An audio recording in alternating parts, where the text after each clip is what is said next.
Mary Jo, can you tell me what made you decide to enter the Sisters of St. Louis? Well, as you say, it's a good question. I really don't know. I do know that I was here in school. Okay. And I liked the nuns very much. And I liked the experience very much. It was a border in the good old days when we had 99% religious teaching us. Some of the very best teachers in the country, I suppose. And then I left school, and all I knew was, if she's going to be a nun, if she's going to be a nun, I'm certainly not going to be a nun. Wouldn't dream it. And out I went onto the waves of the world. Wow. And the waves of the world just then were Carysford Teacher Training College, because everyone was being sent there if you qualified for it. That was the rush at the time, or the fashion, or the need, I suppose, really. Yeah. And we didn't question anything, you know. I went to Carysford and I couldn't tolerate Carysford. I'm not saying there was anything wrong there, I'm just saying I didn't like the experience. And I found the whole thing very different from the St. Louis experience. So I decided that I wasn't going to stay in Carysford. So after about 5 weeks, 6 weeks, I don't know how long, I decided I was leaving. I told Mother Teresita that I was going. She was in charge of the college. And she said, but why wouldn't you qualify? After all, if you're going to be a nun, they could put you opening or closing doors if you're not qualified in something. And I just said I'd love that. So then I left, and there was a civil service appointment waiting for me, a rather low level, writing assistance, but it was the civil service, it was a job, it was money in my hand. Yes. And my sister was living in Dublin, and I could stay with her and cycle in and out from Ballsbridge, from Raglan Road to the Department of Foreign Affairs, External Affairs it was then, on Stephen's Green. And I just loved that. However, I had told the family that I was going to enter, and there was shock and pleasure both in varying degrees. So 9 months I spent in and out to the department, to the passport office, and got very close to some of the people there. And then I'd call into the church in bottom of Leeson Street on the way home to see how my vocation was going, because my vocation was a complete surprise to me. And it came to me as I was transferring to Carysford. And I distinctly remember a very, very, very strong feeling of a desire to be a nun and to be a St. Louis nun. Very. And there was no rationality much behind it at all. It was a feeling, and it stayed with me. So after 9 months I went to Monaghan, and I forget now what your original question was. Yeah, that's what decided me to be a nun. So that's really all I can offer on that score. Yeah. And why St. Louis? Because you knew them?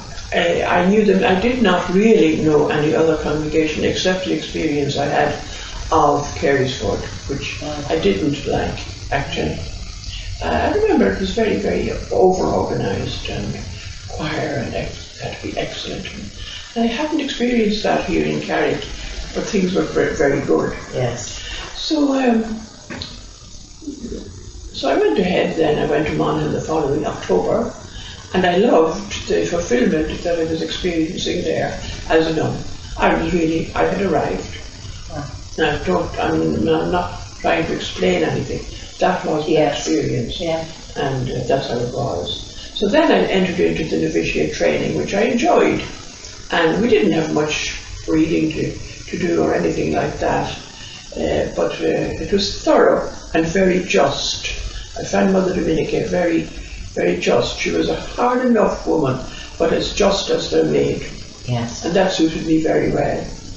And then it came to the time when I'd have to do further studies, so I was sent to college from the novitiate, UCD, and I did English and Latin.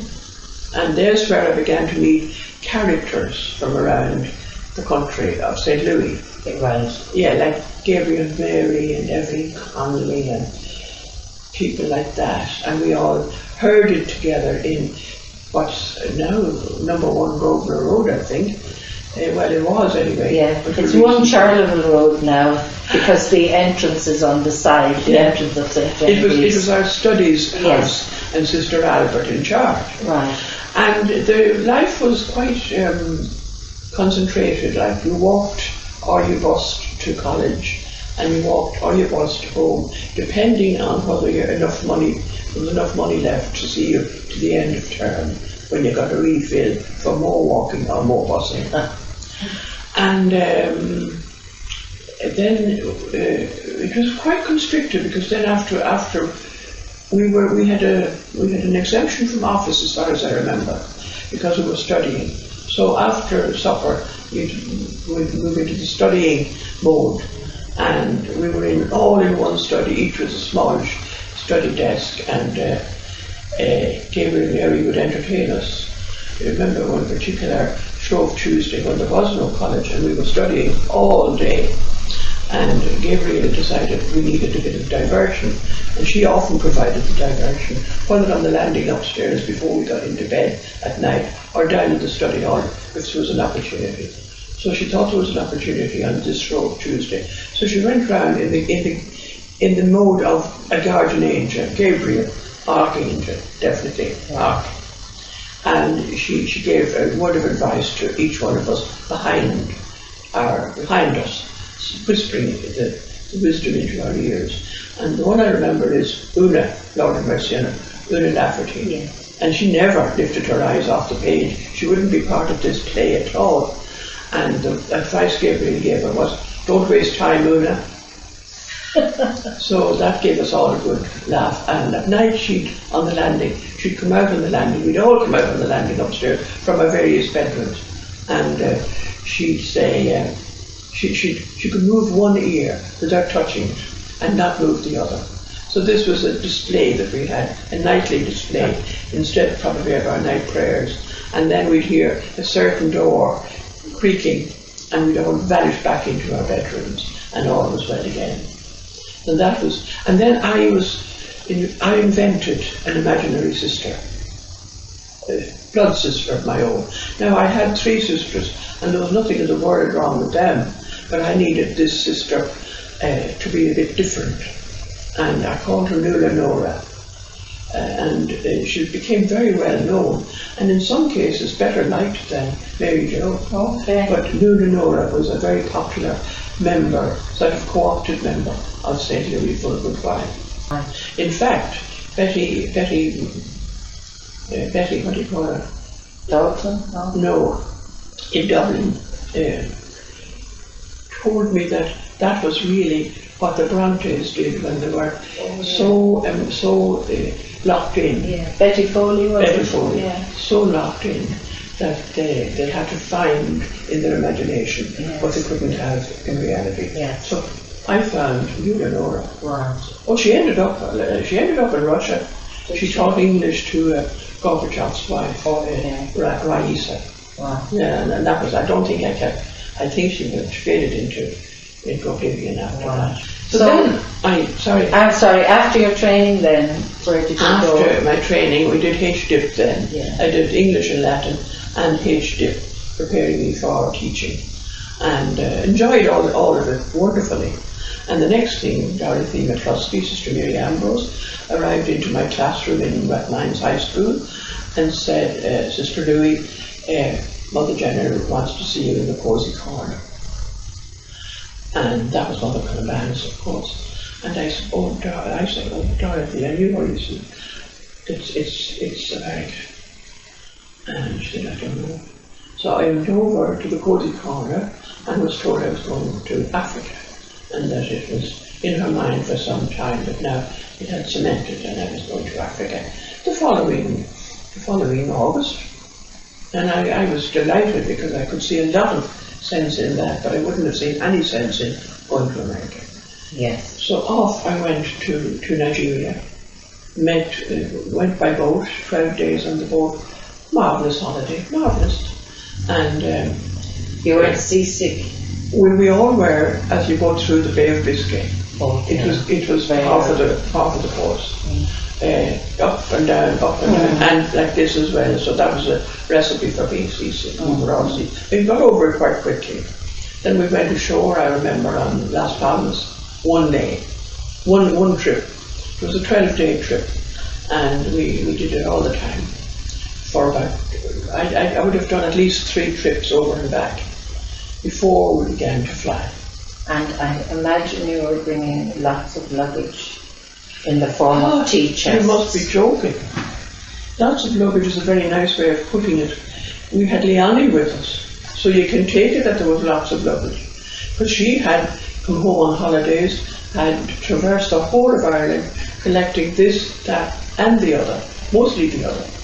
And we had about 75, and I'm not exaggerating, about 75 tea chests, including a long plywood container in which Our Lady lay. And she had her trip out. Lovely statue of Our Lady. And she was missing when we got to Lagos. To Lagos, to Apapa, which was the name of the port in Lagos. Anyway, apart from the bishop's lorry, which came down to collect the luggage by Father Luke Carney, we went up by car various ways. And Sister Chrysostom of Carrickmacross, Sheila Daly, who was a very active missionary before we went there in Abergilly, was down to meet me. And she brought me up in the car, and she was a very fast driver. And it was about 250 miles from Lagos to Abergilly.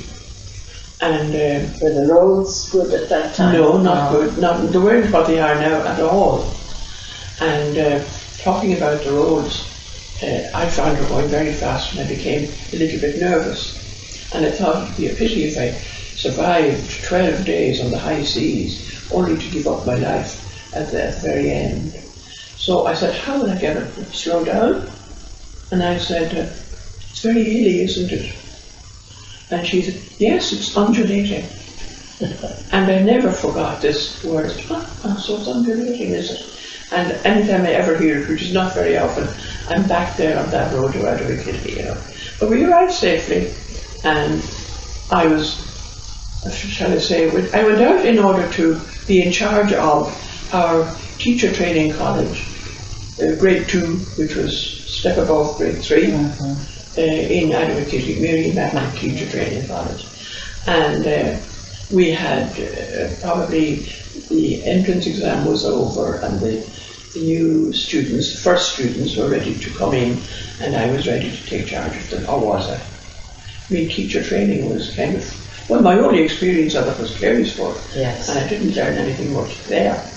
However, it was under the British system, as you know, and everything was quite clear-cut, and there was a curriculum, and there was ways of proceeding, and there were lesson notes for every lesson, and there was teaching practice, and there was supervision of teaching practice, and there was the teaching exams, and we to be going out every day to the particular primary schools where we had placed our students practicing their teaching.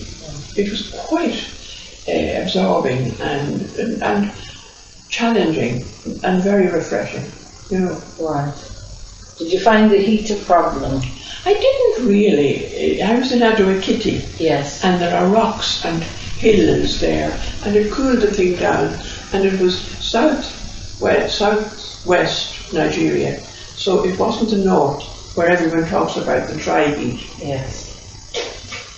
We had only 2 seasons, the wet and the dry.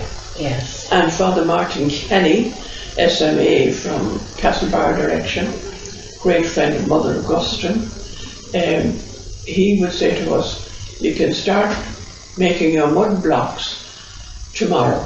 Tomorrow is St. Martin's Day. That was the 11th of November. Yes. And there will be no more rain until maybe February. Right. And that's true. Yeah. We weren't making mud blocks, but those who would be building houses Exactly. were. Yes. Yes. We trained teachers to teach in the primary schools.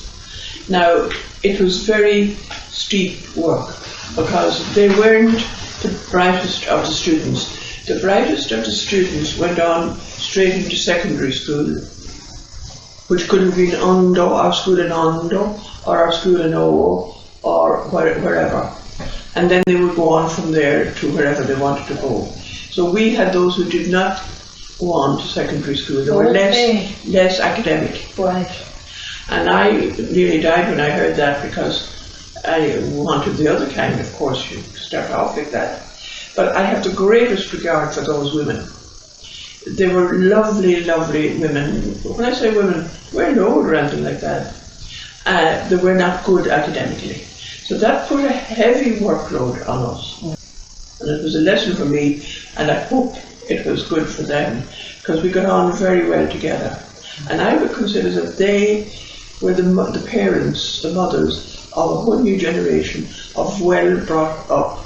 I mean, the others were beautiful, but children that were benefiting from the fact that their mothers had had this experience. Wow. So I consider that the main harvest of that time, apart from the fact that we were working also in the Catholic ethos. We had Yoruba and we had some Igbo from the east of Nigeria, and some down from Kano, from our own schools in Kano. Okay.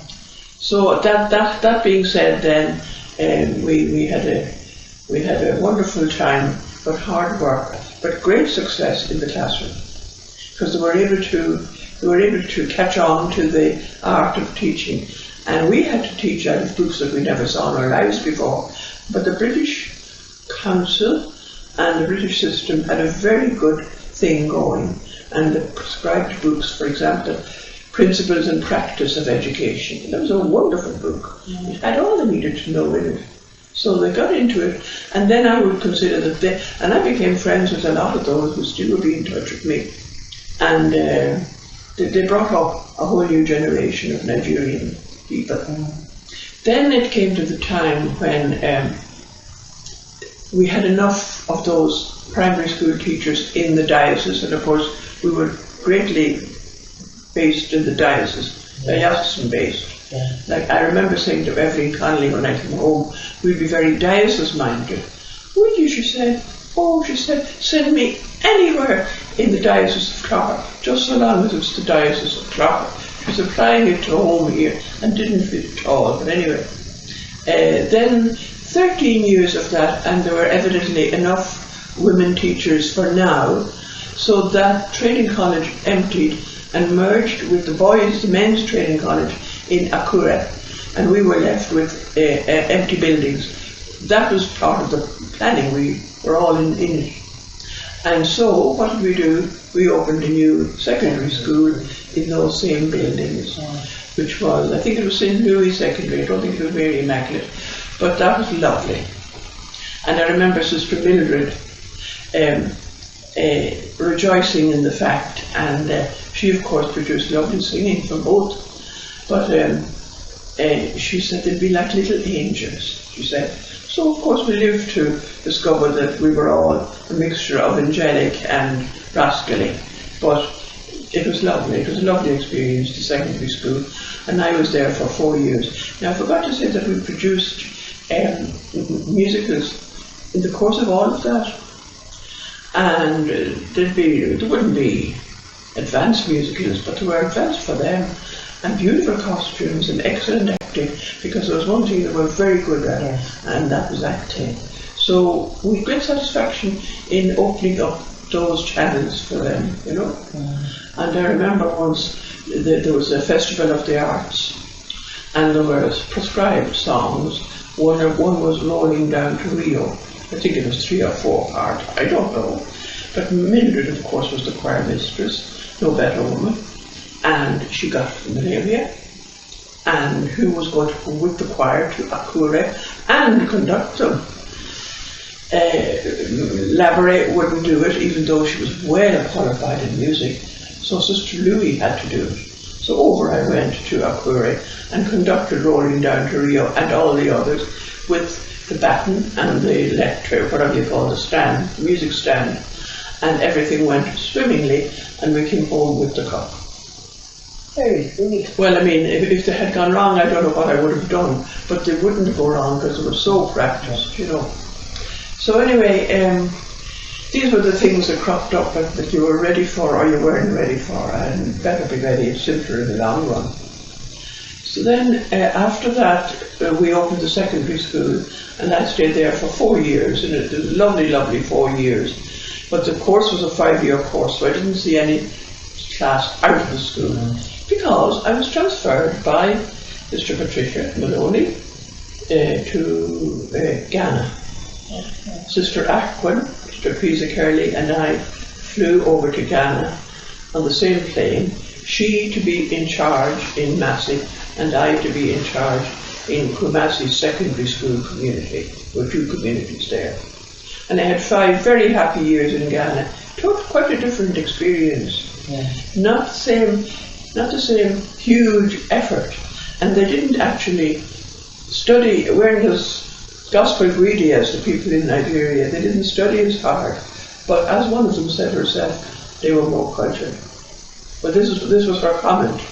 I'm not saying that the others weren't cultured. I'm simply saying that when the principal, Du Rosaire, said to one of them, you know, you don't work nearly as hard as the Nigerians, do you know that? I do, sister, but we're more cultured, was her reply. So I'm only basing it on that. So then that was and then what happened then? Yes, there was a general chapter coming up. The general chapter came up. I had written an article about renewal and sent it in, because we were all invited to send in what we envisioned or looked for or wanted. And I did so, like many another one.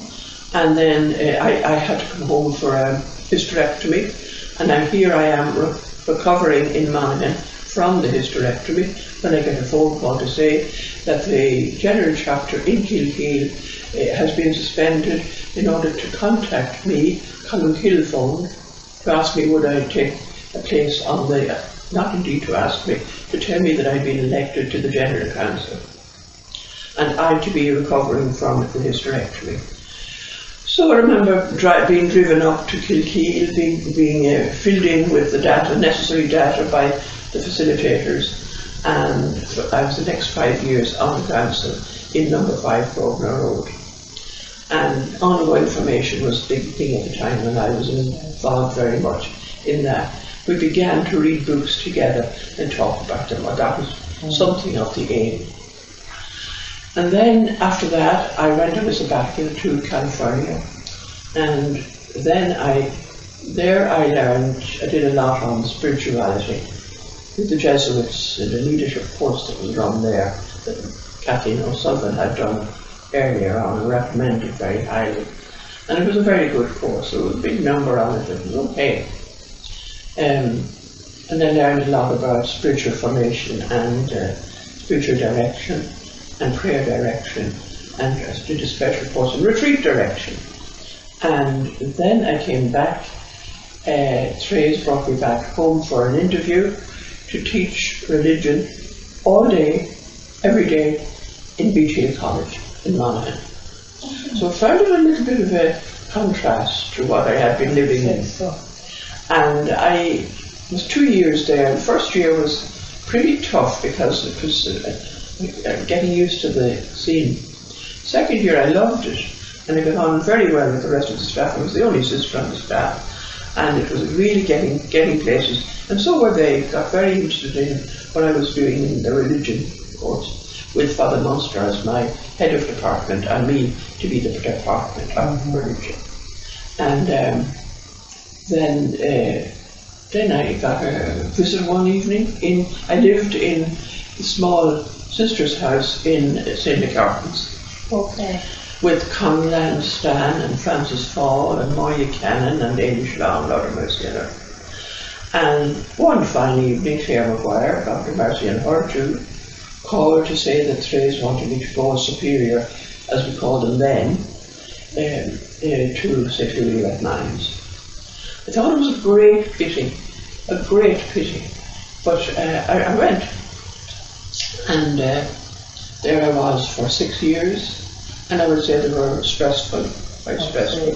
However, I used the occasion to continue my sabbatical in a sense by taking this, that and the other workshop, the Enneagram, the Myers-Briggs Dream Workshop, and some of those forming a group afterwards which met frequently and kept the thing going, especially the Dream Workshop. And that sort of thing, and I was qualified there in those to impart them, and I did. So that when I left Rathmines, after 6 years, I went out to Bushy Park Road, and I was there for some years. I started a new type of ministry, and I sort of advertised, not very strongly, but I let it be known that I was available for those kind of workshops, and I was kept quite busy, and I had a lovely little green Opel car, Opel Corsa, to get me around the country giving those workshops. I enjoyed that very, very much. I loved doing the Enneagram, and I loved the Dream Work, loved them all. So that was, and then I got a phone call that I was on the regional team, and I was up and down to the regional team as a sort of a part-time, I think, yes. And then I was on it full-time. And when I was on it full-time, I stayed here in Iona House and commuted over to Monaghan. And was there. That was my place of work when I wasn't out, doing other work pertaining to the same. And while I was there, then I was asked to work on there being an associates movement among us, and I did that. And we put up a team around us, and we started the associates, and they are going to this day. They had their 20th anniversary. Last Sunday week or Saturday week. So for better or for worse, I mean, they have been thriving ever since. And we have a meeting here in this group every month, which I come to, and so does Sister Catherine Brennan, and a meeting in Dundalk every month, which I go to, and so does Trina McGinty. Okay. So that's one thing that I kept on doing as I left the regional team, and just then not needing to live in Iona House anymore. I came down here for retirement, and here I am. And you're not retired, of course. It's a good question. Well, I've slowed down a lot. Yes. I've slowed down a lot, and my energy is low, and I would have serious enough health conditions. But I'm in the best of form. I love life. I love the fun. I love anyone that I can have fun with. And I'm in touch with my family, and they're in touch with me. And you're still working with the associates. And I'm still working with the associates, but I'm edging my way out of it now. Right. Because Malachy Marin and I drive to Dundalk once a month, and I'm coming back in here at 10 o'clock at night. And I've missed Fair City, for example, and the weather could be inclement and it could be dark, and for a 91-year-old, I don't think it's all that appropriate. So I'm edging my way out. Okay. That's really all I can think. I think that'll brought me up to date. We have a weekly meeting here on a Thursday, and it's life-giving. Oh. And I think any of us who come to it find it life-giving. And it's just really the basic document that we're handling at the moment is Laudato Si, but that allows you to make forays into all sorts of different avenues and subjects, and it's very good because it's sharing, and people come to it. Yes. And there's no pressure whatever. Yes. And it's really a good thing that we happened on. Yes. I love the liturgy, I love the office. And I've made out our own, well, I shouldn't say our own, but an alternative evening prayer, and we just love it. We really do. And that's really all I have to say. I hope I haven't forgotten any jewels from the rally. So I take it you have no regrets about joining St. Louis? Oh no, I don't, and at all. I've been very fulfilled in St. Louis. I love St. Louis, and I love the fact that I have the African experience behind me. And yeah, well, I mean, I would notice a change recently, a further change recently, which is not one I would actually welcome, but I know it has to be, and that is the Aramark thing, you know. Oh, yes. I mean, what I find is great care of the sisters. Yes. And that includes me. Yes. Very, very moving, really, the care that we're getting for eyes, ears, general health, and stimulation, if you want it. I think that is extremely That's the health coordinator that you have. Well, yes, that would be part of it. Yeah. And physical exercises. Yes. And I can't think of anything else at the moment, but yeah, the ear, the man about the hearing, and appointments with doctors, which multiply.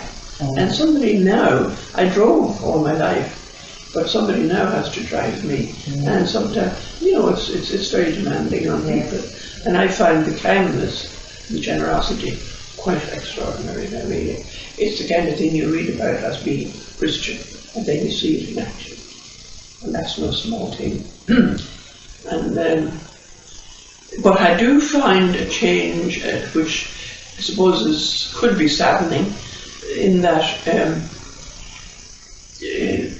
there's more noise around, whereas I would be looking for less noise and intrusion. No, I don't mean that in a bad sense, but nevertheless it's there.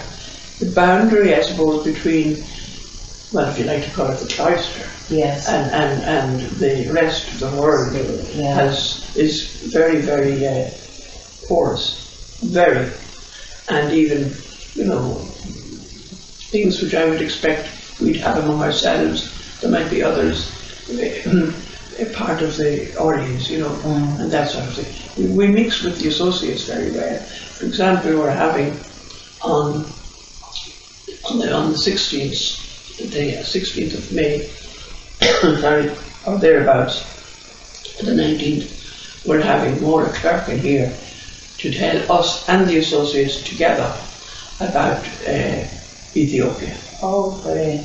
And that sort of thing, you know. Yeah. So there's no strain or stress, and there's no strain or stress about life here, which is a very big thing. But I would have expected from myself more quiet at this time of my life. But anyway, we know that God is everywhere. Yeah. So thank you very much, Mary Jo, for a very interesting interview.